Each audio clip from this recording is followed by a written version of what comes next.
విశాఖ గాజువాక, పాత Gajuwaka Celeste greater కమ్యూనిటీలో అనుమానాస్పద వ్యక్తి మృతి. సి టైప్ 15వ అంతస్తు ప్లాట్ నంబర్ 1502 నుంచి పడి, ప్రమాదవశాత్తు పడి వంతాడ తేజ అనే 38 సంవత్సరాలు వ్యక్తి అక్కడికక్కడే మృతి. దర్యాప్తు చేస్తున్న గాజువాక పోలీసులు. వివరాలు అందవలసి ఉన్నది. విశాఖ గాజువాక, పాత గాజువాక సెలెస్ట్ గ్రేటర్ కమ్యూనిటీలో అనుమానాస్పద వ్యక్తి మృతి.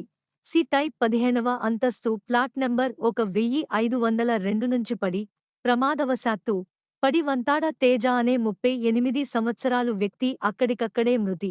దర్యాప్తు చేస్తున్న గాజువాక పోలీసులు. వివరాలు అందవలసి ఉన్నది.